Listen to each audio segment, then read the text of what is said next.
In this video of the series Soil, Slopes, and Streams, we'll focus on soil and regolith, and we'll ask the question, what is soil? If you think there's a straightforward answer, you're wrong. However, one thing that's universally accepted is that soil is the terrestrial interface between multiple Earth spheres. The hydrosphere, the cryosphere, the atmosphere, the lithosphere, and the anthroposphere, or humans. It's where water and biology and geology interact. It's dynamic and changing, and it's the substrate for terrestrial life, including us. Ask 1,000 scientists and you will get 1,000 different answers, especially because so many disciplines study soil. What all agree is that it's made up of layers, it reflects multiple influences, the spheres that I mentioned before.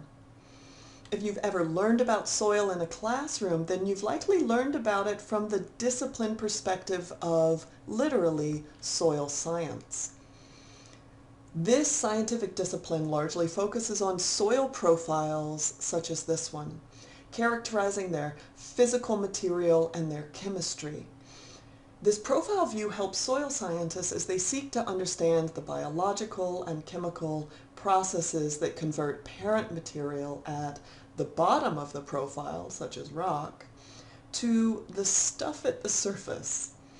Alteration occurs primarily top-down in this profile view. For example, as rainwater infiltrates, ice wedges, roots penetrate, and organic matter decomposes.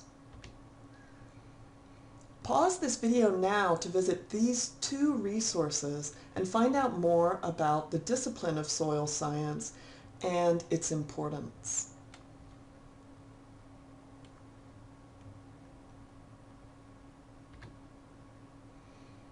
Another perspective on soils and their evolution comes through the lens of geomorphology. Geomorphologists typically study soils with respect to their landscape or hill slope processes, meaning how a system changes or does not change over time at multiple scales. Maybe how soils look or behave differently in the settings on the image on the left, but especially how they move and change via different processes and under different forces such as climate. For example, in relation to erosion.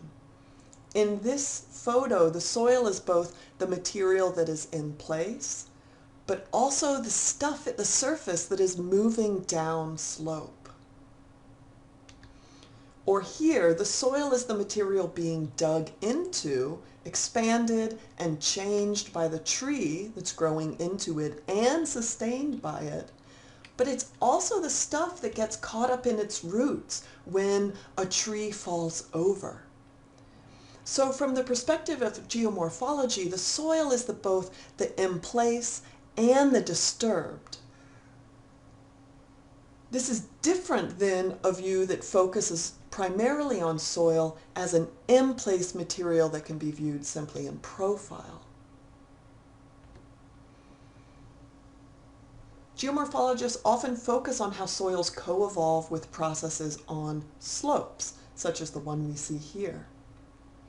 Processes such as erosion and transport, chemical and physical weathering, mixing and bioturbation, and maybe how these things act as mountains go up or mountains go down. This video series will explore links between soils and slopes and streams, and so we'll largely focus on this perspective. Soil is the intact and disturbed, the profile, but also the particles. However, understanding how soils evolve, even within single disciplines, is not discipline limited. It requires interdisciplinary insights that span geology, ecology, soil science, pedology, geomorphology, hydrology, geochemistry, and a ton of other fields. This means that the lines between these scientific disciplines are blurring, especially as research advances. This is because the region of soil, it's the interface of air, water, rock, and terrestrial organisms. It's been termed the critical zone because its activities and health are critical to life at Earth's surface. Pause this video now to learn how interdisciplinary groups from different disciplines are studying this near surface layer where rock meets life.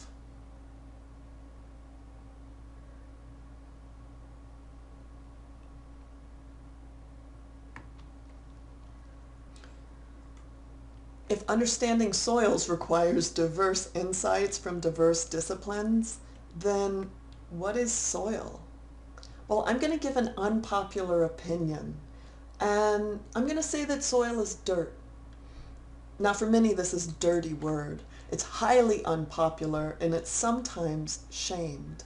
But it's one that I love because it's approachable. Soil's not always a definable profile. It's in the fields, it's on the mountain slopes, it's dynamic and moves and alters while it moves. And we shouldn't shame this word because soil is what's under the fingernails and boots, on the hands, and likely in the pockets of kids. It's in the belly of a worm and the upturned roots of a tree. It's the thing that's moving downslope, that's chemically and physically weathering, and that's being mixed by the claws of gophers. As I mentioned, in this series we'll focus on soils on slopes and in the movement of soils. And so it's important to distinguish here between the buried material that is not physically disturbed, that is not physically moved, and also the material that is mobile, that's at the surface and moved physically by gophers and humans and a host of different agents that move soil downslope under the force of gravity. I made a distinction already about different disciplines and how they have different perspectives. But even within geomorphology, if you ask 1,000 of them, like myself, their definition of soil will also be given in 1,000 different answers. Other terms that might be used are colluvium or regolith. But this distinction between mobile and immobile material is important regardless. And so, for example, here on the left, we see a photo of a deeply weathered soil profile in Sri Lanka. It extends about 10 meters through unconsolidated material before reaching coherent bedrock. The mobile material is fairly small within this profile. It's mixed by the roots and it's moving down slope. And the physically immobile material makes up the majority of it. In fact, if we were to dig into this lower material where shovels and boots have dug in a natural ladder to climb it, you would actually be able to see the original fabric of the bedrock that is weathered away. This profile has a distinct architecture. And these are the three terms I'm going to use in the remainder of this lecture series. Regolith is the unconsolidated material at Earth's surface. It extends from the top of this profile, where you see green vegetation, all the way down to the coherent bedrock at depth. Within this, we can break it into the mobile soil or mobile regolith This is the material moved downslope under the influence of gravity, water, animals, plants. And the lower material, which I'll call saprolite or sap rock. This is the underlying regolith that's chemically altered but not physically transported. We can conceptualize these two layers by the processes that occur within them. Their chemical and physical weathering, soil production, erosion and deposition, and transport downhill. A follow-up set of videos will explain these processes and their role in the evolution of hill slopes.